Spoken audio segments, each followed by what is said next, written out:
It's Sunday, January 4, 2026. I'm Anthony Davis. Welcome to the Weekend Show, where we make the time to consider the news of the week.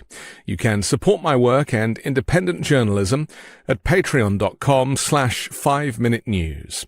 Our guest today is a Democratic candidate for Missouri's 2nd Congressional District. He is a native of Kirkwood, Missouri, a 22-year Army combat veteran, entrepreneur, former executive director of the Lincoln Project, and host of On Democracy with F.P. Wellman here on the Midas Touch Network, as well as a graduate of West Point and Harvard. Fred Wellman, welcome back to the Weekend Show. Great to be back, brother. Good to see you. It sounds so impressive on paper, but it's always impressive. Well, the reason that I called upon you is because of your military experience, but also your ability to kind of make sense of the insanity of this moment as the US has been condemned for breaking international law after it launched airstrikes on the Venezuelan capital and captured its president, Nicolas Maduro, and his wife, the First Lady. France, Russia, ironically, China, and the European Commission were among those who said Donald Trump had broken international rules after US troops carried out the operation on Saturday morning. The move came amid 6 months of escalating tensions between Washington and the South American country. There's also been calls for the UN Security Council to urgently convene to discuss the matter, which I think they've now done. This came as a surprise, not least to us, but certainly to the people of Venezuela. Yeah. How did you feel when you first heard this news? I was shocked. I mean, I'm a soldier. I participated in the invasion of Iraq as a member of the 101st Airborne in 2003. Frankly, I participated in the one the first time in 1991 as well. So I have great personal experience with these operations. I was shocked, relieved our service members had gotten home safely. But in the end, I come from this from multiple angles, right? I'm both a candidate for Congress, but I'm also a veteran. I'm the father of a veteran. I'm the son of a veteran. I was an officer in the United States Army. To me, what bothers me in a lot of ways is one, of course, is international law and our own laws not being followed. The fact that Congress is not involved in any way, so they're left scrambling to TV to try and guess what the goal was here. Two, frustration with the hypocrisy that includes the fact that just a month ago, the president of Honduras was pardoned for nearly the exact same crimes. And we just sent our service members into danger to, quote, arrest a guy for the exact same crimes.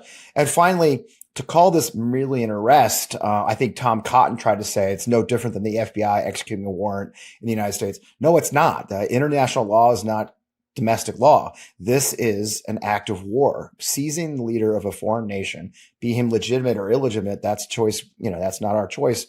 Again, this is an act of war. We conducted an act of war against a foreign nation without authorization by the United States Congress. So again, what we see is the United States Congress, I call it the Republican doormat Congress, has absconded from their duty, their constitutional duty, and have forsaken that for Trump to have more power. And look, you don't have to look any further than he of course dials into Fox and Friends and is threatening Mexico.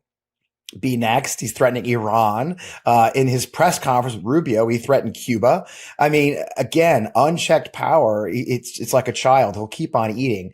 I have a dog, Anthony. I have a puppy. We accidentally left the food bowl open. Okay. We have a bin with food in it. Right. And she ate till she was so full, we had to take her to the hospital. Okay. Yeah. All right. If you allow someone like Trump to just keep doing what they want to do with unchecked power, they will never stop. I was actually thinking this about journalists, because he keeps giving this figure that every time he kind of shoots down a boat in the Caribbean Sea, it saves 25,000 lives, which is obviously entirely untrue. But if only a journalist shouted out to him, that's a lie, or that is not true, because these are the layers of protection that hopefully cause somebody like Trump to question their moves and their judgment long before it even gets as close as military action. He's now saying that during this weird press conference that he gave, that the United States is going to run Venezuela for the time being. He said, we're going to run the country until such time as we can do a safe, proper, and judicious transition. But he gave no details. Nope. And then he went on to talk about oil and how they're going to run the oil. So it wasn't really clear whether he was running the kind of civic nature of the country or running the oil systems. He then said that our best oil people, I presume he's going to send in the boss of ExxonMobil and similar, to go and kind of run the oil fields that he claims Venezuela doesn't know how to operate properly. I mean, this is insanity, Fred. And, Yes. and it's difficult for you and I to have to make sense of it because you cannot negotiate with crazy. And, Right. and the fact that, Marco Rubio, a kind of Cuban immigrant, stood behind him, listening to this, and is complicit, and Pete Hegseth making the weirdest speech in support of his supreme leader whilst wearing a Russian Federation-colored tie. I mean, you couldn't make this stuff up. No. And again, I think of it as both a candidate for Congress. I start there right now, of course, and say, look, where is Congress? Where is the Republican Congress? Where is the oversight? Where is my own opponent put out a statement finally this morning about 2 hours ago saying, as a member of the Intelligence Committee, I look forward to being briefed when we get back next week. It's like no demand, so they weren't briefed. Okay. Right. They were just, if this was a threat to the United States, then he should have briefed Congress. Okay. Now you're talking about occupying, and they're trying to frame it as a raid. It's not a raid if we're occupying. Okay. It's not, they're trying the framing. You can't just make up words like narco terrorists. So therefore it's an enemy. We are conducting combat operations. We started conducting combat operations against the country of Venezuela back in September when we started blowing up boats in the open ocean. That is an act of war. You could, again, they're trying to frame this a different way. So Congress has never investigated any of that. They're satisfied. And so what we've got is a situation where there's so little pushback against Trump, like you said, from the media saying, hey, that's a lie, to even his own party saying, hey, maybe we're going too far. I mean, when Thomas Massie, the voice of reason, we've gone off the deep end of the, okay. Yeah. And what's frustrating me too now is I'm seeing people defend and say, well, now Democrats have to defend a dictator. We're not nobody's defending Maduro. Maduro is a criminal. Maduro is he should not be in power. He was voted out. Maduro has always been part of a criminal regime. I'm looking forward to him being tried. Having said that, so was President Hernandez of Honduras. He was a criminal, and I was glad that he was arrested and prosecuted and put in jail by an American jury, yet he was pardoned. The guys running these crypto scams were criminals. The guys who ran the nursing homes were criminals, and Trump has pardoned all of them. So to sit here and say, oh, we're celebrating, I'm not celebrating a dictator. What I am saying is follow our laws, follow international laws. And then the final thing for me, again, going back to being a veteran, is the responsibility to send our service members into harm's way and ask them to kill, because that's what we did today. We asked them to, so somebody, look, they weren't, those bombs weren't, fireworks. Those are real bombs we saw going off on TV. It was a massive operation. Yeah. Multiple aircraft, bombs, targets. So we don't know the number of dead on the other side, be it bad guy, good guy, innocent victims. Caracas isn't exactly a remote location that they bombed. Okay. Right. People we asked our sons and daughters to kill in the name of the name of the United States. We have a responsibility, the Congress has a responsibility to ask, was that justified? And did we put their lives in danger for the right reasons? And my frustration is the ease was, I don't know if you saw, but Trump posted like a hype video set to Fortunate Son of stuff blowing up. Look, I know from personal experience, when those bombs go off, people die. And to make it like it's so, that's what makes me so angry about Pete Hegseth, Marco Rubio, Lindsey Graham, all these Tom Cotton, all these guys talking tough. Look, I know I've been on the other side of those explosions, and I've pulled the trigger on those from my Apaches that I led, my Apaches that I was a scout helicopter pilot for, pulled the trigger. That's a very heavy responsibility. So I want our leaders, our political leaders, to understand that burden and feel like it's a burden. They don't. They think it's no big deal. So what's next? Iran? Well, thank God we have such skilled service members. But at what point do we stop risking their lives over whatever whim Trump has that day when he gets up? And there was no mention of civilian casualties. Trump's boast was all about our service people who came back. Pete Hegseth was very specific in referencing service men and did not, of course. He was very kind of gender specific about it, as he doesn't believe women should serve in the military. But this, the fact that they kind of completely left out any civilian casualties in their analysis their boast was all about the fact that their military equipment came back without any damage. Like, that's all they really cared about. Right. Meanwhile, there are families now displaced, people missing, and total chaos in the Venezuelan capital. Who's in charge right now? That's the other thing. And I've seen people on TV, Anthony, saying, well, the Venezuelans are celebrating and posting obviously fake posts from people in Venezuela telling they're happy. Look, I'm going to tell you, you're not going to believe the story I'm about to tell you. This is an incredible story. When I invaded Iraq in 2003 as part of the invasion with the 101st Airborne Division, when we moved finally on Saddam's birthday, we finally got to Mosul. When I pulled into Mosul airport on a beautiful sunny day in northern Iraq in April, there were children on the road handing me wildflowers in my Humvee, my unarmored Humvee. Okay. 2 months later, bombs started going off.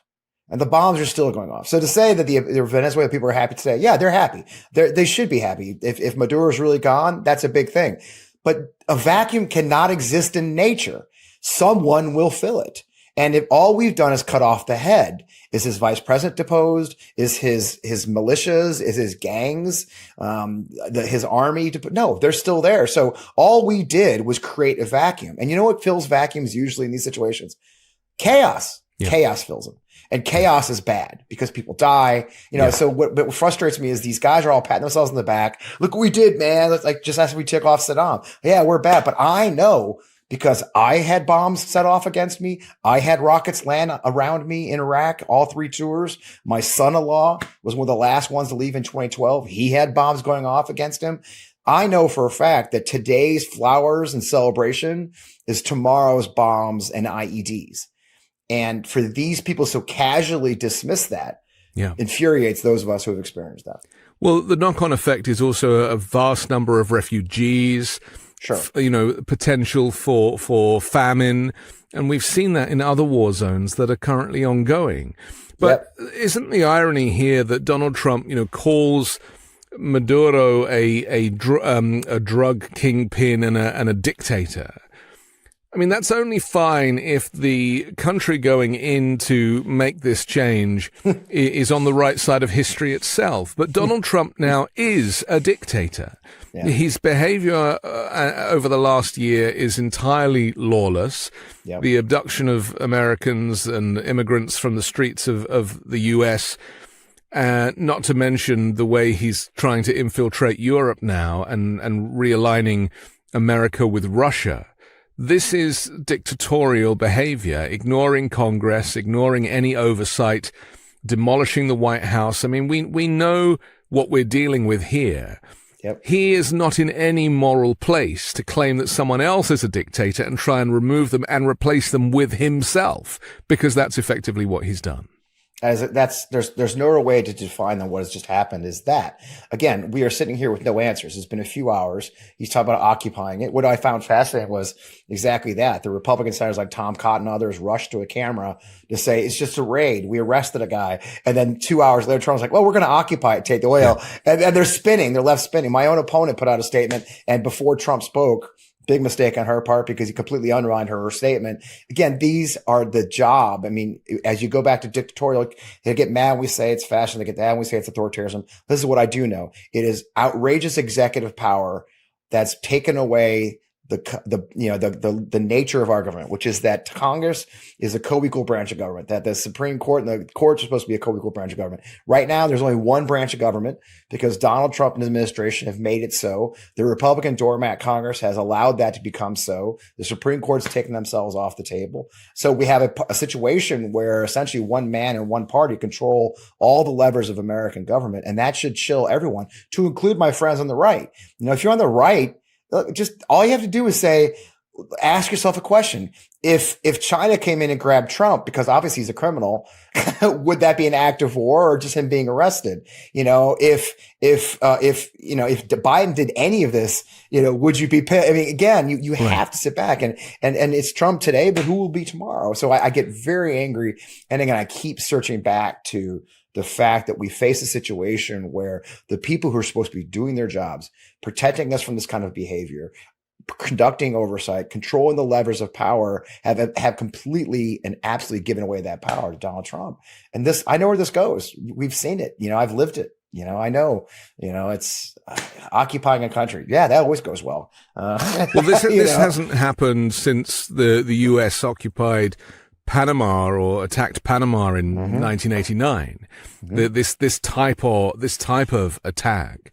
But what it also does is it gives license to other dictators around the world, right, to do the same, because what now is to stop Vladimir Putin from going in and taking Volodymyr Zelensky and installing himself and saying, okay, I'm running Ukraine now, and it's now part of Russia, or for China to do the same with Taiwan. I mean, America is supposed to be the world police from this perspective and set an example.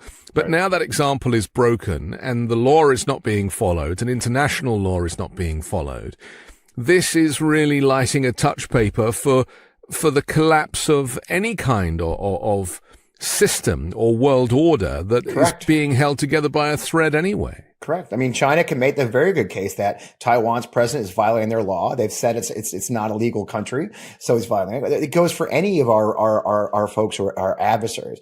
Iran can say the same about Netanyahu. Again, we've lost all moral higher ground. We've lost all any kind of judgment of other countries when we decide who's a criminal and who's not. And that's before foreign countries start talking about the fact that, again, Trump pardoned one criminal, the Honduran president, but decided that Venezuela. So again, we have no moral compass now. And to see my opponents on the Republican side stepping up to the microphone saying this is right and justified, put yourself in someone else's shoes. And by the way, put yourself in the shoes of those kids we just asked to go in there. And again, we see come back to the same answer. They don't care. They don't care about our service members. They don't care about the rule of law. They don't give a damn about the Constitution. Yeah. And at some point we have to say we deserve change. And look, I'm out in my district almost every day. I'm out and about damn near every day. And I'm talking to people who live here and I'm hearing it from both sides. They're frustrated they're not being represented. What does any of this have to do with the fact that 3 days ago, everyone's healthcare prices shot through the fucking roof, right? What does it have? They're not doing anything to actually help us in any way. What did this do to improve the lives of Americans? Well, oil. Well, thank God we got oil. And again, we see a government that doesn't represent the needs of its people. And I'm so frustrated when I see people cheering this on. And again, it's so easy to sit here in my comfortable basement and say, yeah, man, kick ass. Whoa, we should, when it's not your kid that's out there in that boat and it's not your family that's going to lose their health care. It's so easy to be distracted. And so what's going to happen now is you're going to see, if you look at my social media as a perfect example, I'm being attacked right and left, you want criminals. Like, dude, this has nothing to do with what's best for our country. This is what he wants. He wants you and I to argue this. It's diversion. Right. But the simplicity of that argument is going to be part of the problem with anything going forward regarding domestic or foreign policy. Yeah, because everything is so black and white to these people. Any expertise has now been left behind, and my fear is that this is going to set a precedent for the U.S. to want to control all of South America. In the same way that he'll expect Russia to want to control all of Europe. And for China to control all of Asia. That's kind of how they want this to play out. Spheres of influence. It's the old spheres of influence thing from the early 19th century. It is exactly what it is. To actually talk about the Monroe Doctrine, for example. I mean, my God, it's 2026 and we're talking about spheres of influence and carving up the globe. And thinking that's going to be okay, that we don't have a interconnected world right now. The deception and it's hard to say like an old man who doesn't understand these things. And what happens at what point? At what point does this whole thing collapse? And a lot of people suffer and die. Our economy collapses. The global order collapses. And to think that we're just going to somehow escape that, it's not going to affect us, is so delusional as to be comical. But it's also terrifying. And it's terrifying to see, again, I go back to where I'm running, Ann Wagner. Look, my opponent's been in office for 13 years. She sat in the Foreign Affairs Committee for most of that. She's now in the Banking Committee. The delusion to accept these things as no big deal is so incredibly dangerous. We deserve better. And again and again, I mean, thank God we're in the election year.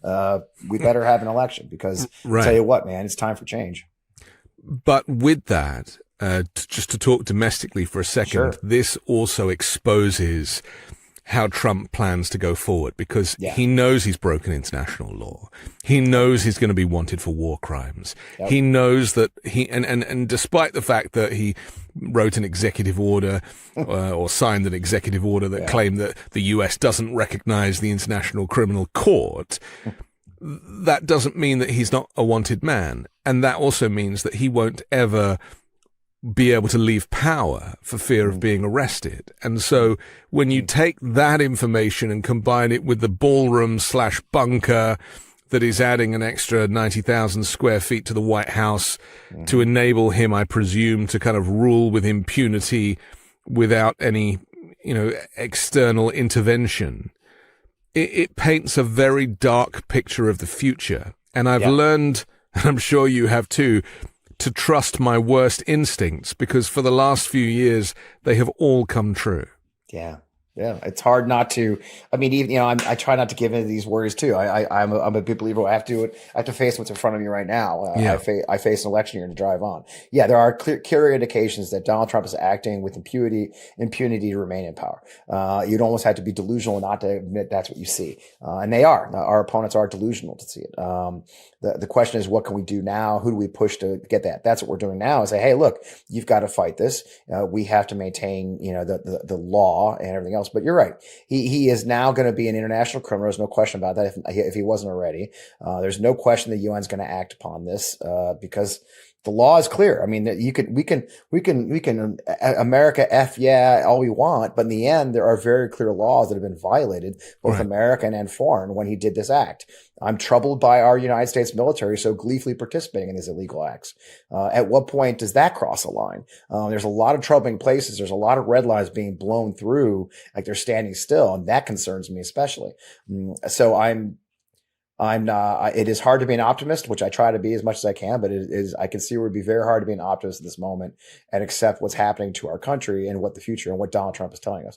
The only thing I can hope for is that maybe somebody's going to wake up and we hold him accountable, but it's hard to be hopeful some days. Well, you need a system. Keep on being loud, right? A system has to work. You need a system to be able to hold him accountable. And when he controls the judiciary and all of those branches that bring oversight, and when everybody now is complicit, that really is the beginning of the fall of a nation.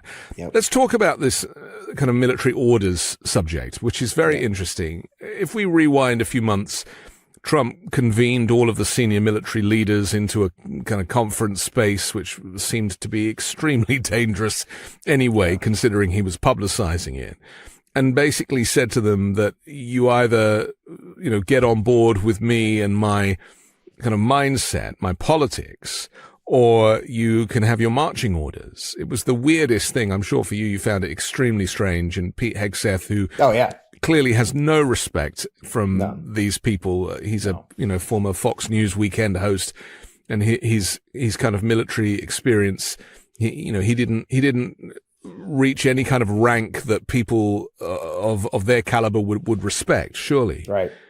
But there was that, and we were thinking, is this the start of a potential military coup? What are the military leaders saying? Are they going back and thinking this is nuts? The guy wants us to work for him rather than for the US Constitution. So obviously those conversations are going on in barracks and in various locations. But now we come to an actual illegal military event. Yeah. And clearly they have violated their oath of office in some way by following these illegal orders. How do you qualify that as a veteran?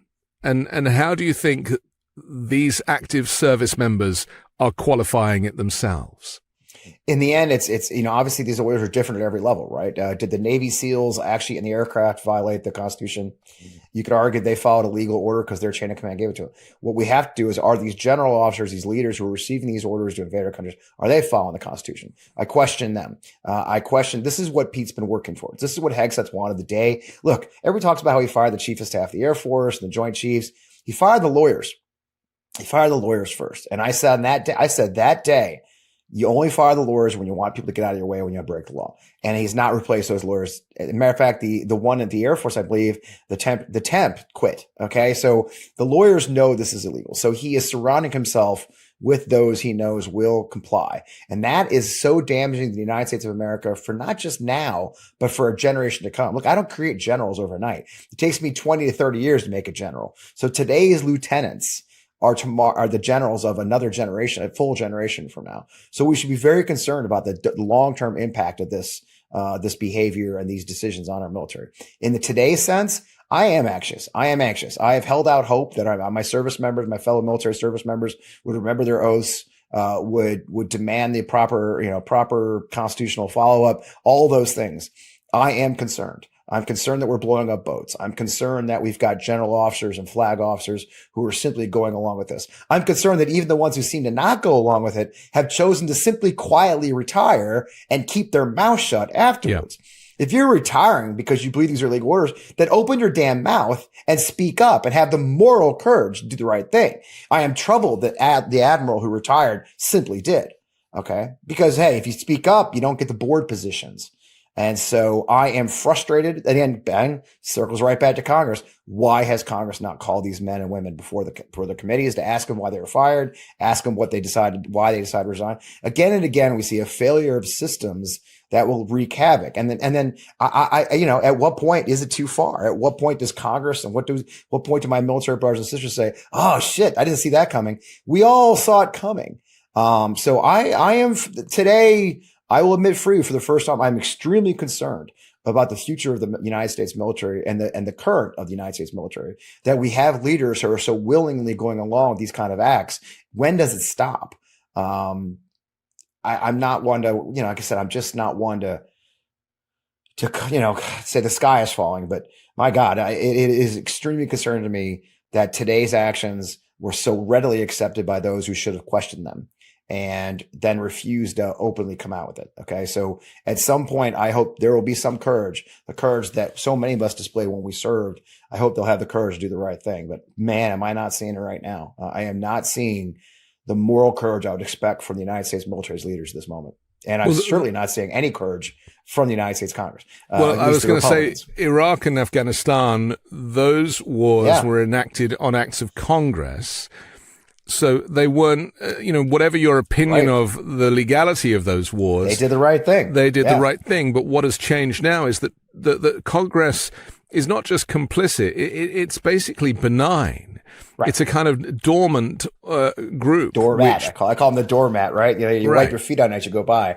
So I call it the Republican doormat Congress, right? They just wipe their feet on it. That's because Trump's mindset is that because he has the majority, and because the Speaker of the House, Mike Johnson, is also complicit and he's puppet, that therefore what's the point of going through Congress, because they're only going to agree with me anyway. That is his mindset. I'm sure he had the same mindset with kind of city planners when he was building buildings, right? It's just this kind of steamroll mindset.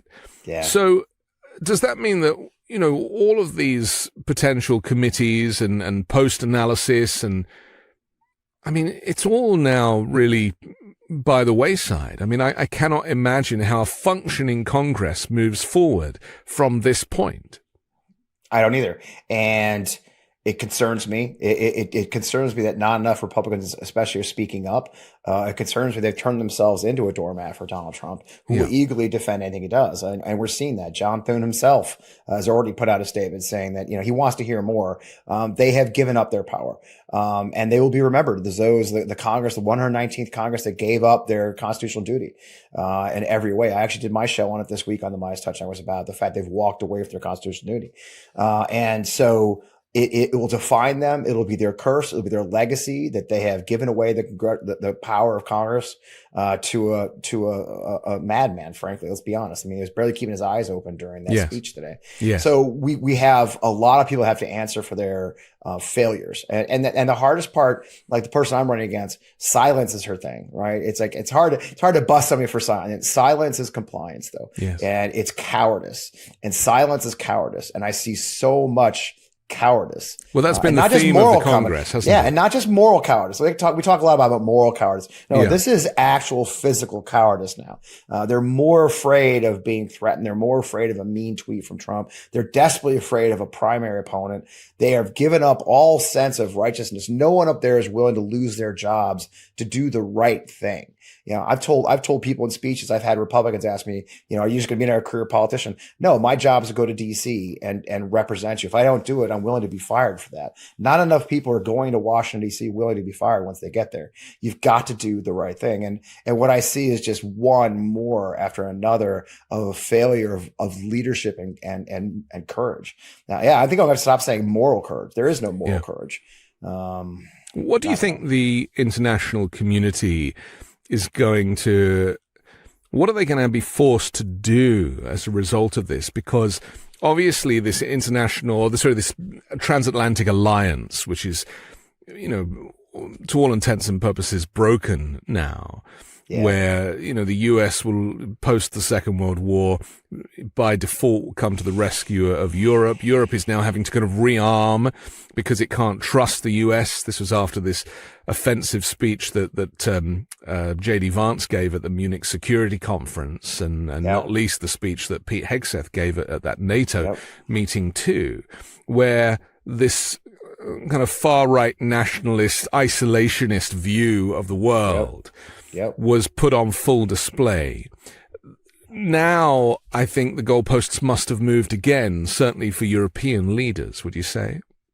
It does. I mean, again, the no new wars guy, it's just hypocrisy. And I don't know how you find yourself. I'm a word guy. Hypocrisy just doesn't do it anymore, right? Mm-hmm. I mean, there's no sense of shame. Donald Trump doesn't have a sense of shame. That gene was removed from his body. It is a system where they just simply don't care. They don't care that we know they're lying to our faces. They don't care that we know it's hypocrisy. I see it all the time. Again, we go back to the most clear one again is pardoning a guy for drugs, but arresting another, raiding a country for the other guy and saying it's different. It's totally, they're different things. They're not different things. I think the world's going to look upon us as a failed state. The world's going to look upon us as a failed ally, that we are no longer an ally. I think the world, those who have been our allies and turn to America for support and partnership are going to turn away and build their own allies, build their own trade partners, build their own alliances. And we'll be left out of that, much to our damage for the future of what this country stands for. What we're watching in real time is the values, like you said, since the post-war order, the things that my father fought for in World War II, and the things that I believed I was fighting for when I signed up for the Army for 22 years are being thrown out for the whims and wills of Donald Trump and his supporters and his billionaire friends. We know that the reason he pardoned the guy in Honduras is because he supported their weird crypto city there. It's like it always goes back to money. We know that this had nothing to do with drugs. It had to do with oil. Because he said it. I mean, at what point do we start believing the man? Right. You would expect him to want the oil. I mean, covered it up. Says, right. At some point, no, he's proudly admitting it. And the Republicans in Congress are going, well, did he mean that?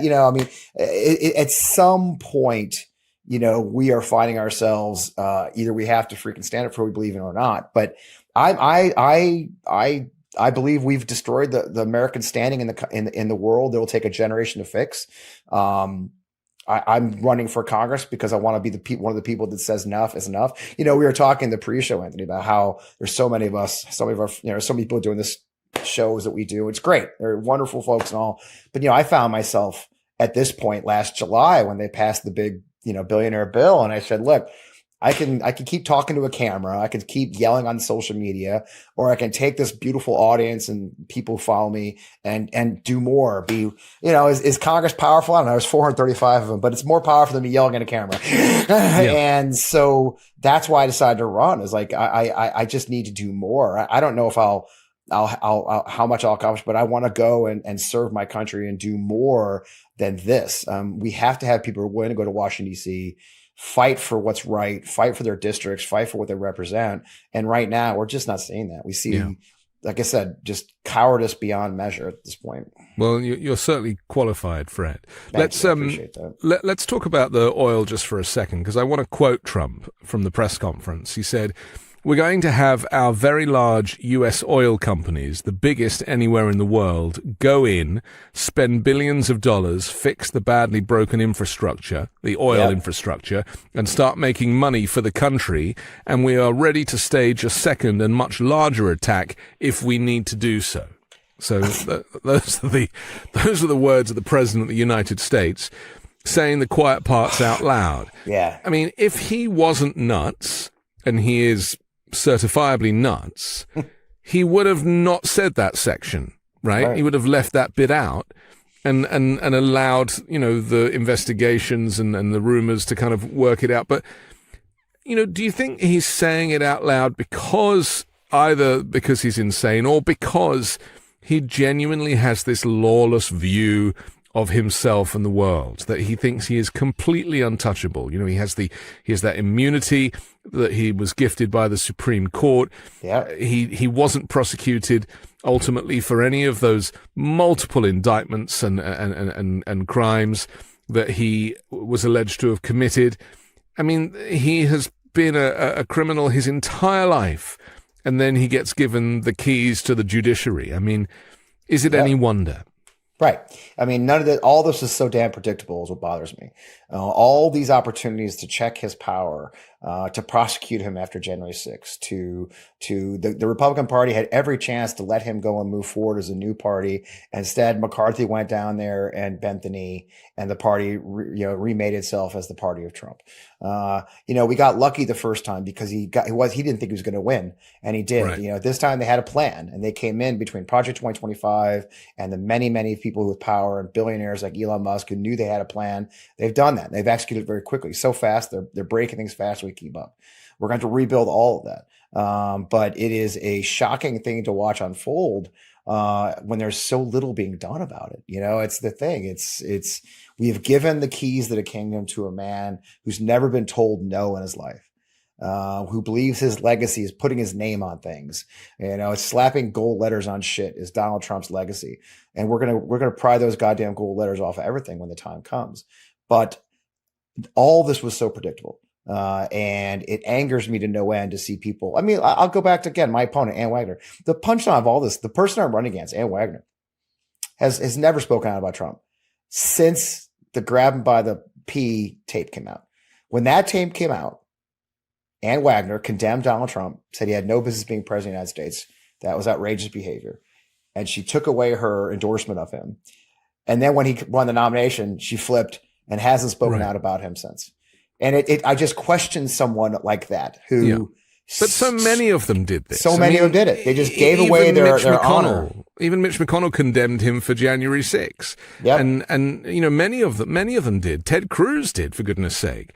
Lindsey Graham did. Yep. And yet these people, the moment the 24 hours had passed, they slipped back into line. Right. But that's why this is not a democracy, I think, from within. It's all very well like you vote people in so they can operate a functioning democracy, but it's only a functioning democracy if people are not allowed to behave lawlessly and are held account by their own party. Yeah. And that's what exists in most functioning democracies, certainly in the parliamentary system. Yep. And that's why people resign all the time, and there is such a thing as shame, and there is, an uprising within a party where they hold the leader accountable and they switch them. But none of that seems to happen here. It almost is, how long can you stay in Congress, even past your 95th birthday if necessary? Yeah, it is a time where maintaining and holding power has become more than the reason for that power. Yeah. It is a time where the access to power, the access to money is more important than serving the people who elected you. It's a time where you don't even like the people you represent. I talk about that quite a bit, the disrespect they have for the people they're supposed to represent. From July, and we heard, lazy 27-year-old men getting free healthcare, which is not freaking happening. It's business owners and retirees and others. again and again, we see examples where the Republican Party has elected people or has leaders who have forsaken their duty for the lust for power. And you're right. It is hard to see them as a functioning party sometimes. I think, I know, look, I have a lot of friends who are Republicans. I was a Republican years ago, many, many years ago. And I will represent Republicans. When I go to office, I will represent everyone in this district, all 750,000 people, no matter your party, no matter who you voted for. But at some point, we have to recognize that our opposition party is failing to do their duty to the Constitution in every way, shape, or form. You can't say you love the Constitution and then forsake it in such a nakedly, pitiful way. And that's what's happening. That's what's happening right now as they stand there as Donald Trump literally makes up policy on the spot. Yeah. And they'll run right back to the camera and back that up again. When you have a person who's a member of the intelligence committee saying, I look forward to getting back from this vacation so we can look at this. Like, our service members' lives are being put in danger and they care so little about that. So, but they'll all put out statements saying, I love the troops. They're so powerful. Hell, John Fetterman put out, I knew our troops could do it. Yeah, no shit. They're the most powerful military in the again, that doesn't mean we should use them. Right. Okay. It doesn't mean they shouldn't be just, trivially used because they're most powerful. It's the old saying when the only tool you've got is a hammer, everything looks like a nail. And America used to be a country where we had more tools in the toolbox than blowing shit up all the time. And I disrespect people like John Fetterman, and I disrespect people like Tom Cotton, and I hate people like Donald Trump who use that tool so lightly and disrespect the people who they're really putting in danger. And that's what you are when all you come up with is, I love the troops. Okay. Yeah. It's more than that. If you love the troops, you won't put their lives in danger for frivolous reasons. You're saying that as a veteran. And the father of a veteran and the son of a veteran. Right. So the backward thinking, because the word that keeps coming up for me is corruption. And it's a word that is not used often enough by the media to describe not just this regime, but the whole mindset. I just want to quote Trump again. He said, U.S. occupation of Venezuela won't cost us a penny because the U.S. would be reimbursed from the money coming out of the ground. Referring to, by the way, a violation of international law. You see, if we take over Venezuela, we are an occupying force. International law dictates that the occupying force must maintain those. So he keeps admitting it. Again, these are crimes. He's basically perjuring himself. Exactly. Over and over. These are, the law is clear. I mean, what he's declared, what he's saying is an international war crime. And again, people just blink and say, yeah, but we deserve it. It doesn't, your feelings don't matter. Okay. No. Your feelings of, Maduro's a bad guy. Yes, but there are laws for a reason. Circa all the way back to the beginning of this conversation 40 minutes ago, right? It's like, there's laws for a reason because when we violate those laws, others can too. This is the same argument we have about the Geneva war crimes. Okay. The Geneva Conventions. Okay. The reason U.S. forces file the Geneva Conventions so much, even when enemies don't, is because the minute we stop following them, that authorizes our enemies to do so as well. The entire system comes down, right? And so that's why I'm so passionate about this. I was taught as a cadet at West Point at the ripe old age of 18 in Military Science 101 about what my limits were in the use of force as a representative of the United States government with an American freaking flag on my shoulder. And what we're seeing again and again is the President of the United States clearly stating, I'm going to commit a war crime. Screw you. And again, I see the Republican Party and the Republican doormat of Congress saying, okay, as long as you're screwing the right people, but eventually it comes for you. There's not a time in history they don't come for you, and they will come for us. They will come for people we like. And at what point, when he goes on Fox and Friends and says the democratically elected president of Mexico isn't doing enough, maybe we should do something, we've crossed a very dangerous place. And I do not believe the current Congress is going to do a damn thing about it. And that's why we've got to get rid of these people once and for all. Okay. I'm grateful to you, Fred, for your expertise. I wish you all the luck with your campaign as well. As I say, it's richly deserved for the. I'll be fired by my own campaign if I say go to wellmanformo.com. The campaign is going great. We are out of the gate. We're 1 quarter in. We are making a huge impact. We were on pace to be my opponent's biggest challenger ever. First time I've ever faced a veteran. This is a flippable seat. I know a lot of people look at the Missouri map and think, oh no, No, I wouldn't be running. I'm not running for second place, So we have an opportunity to truly flip this district and make a difference. My opponent poll will show her underwater. Her behavior shows that she's not serving us anymore. So Right. if the great folks at Mize want to go, it's Wellman4mo.com, all spelled out. Fred Wellman, thanks for joining the Weekend Show. Good seeing you again, bro. Thanks for having me. I'm Anthony Davis. Don't forget to support me and independent journalism at patreon.com/5Minute News. You can find me on Substack at The Anthony Davis, or by joining the 5 Minute News YouTube channel. I'll come back next Sunday with a brand new special guest and more factual news to discuss on the 5 Minute News Weekend Show with Midas Touch.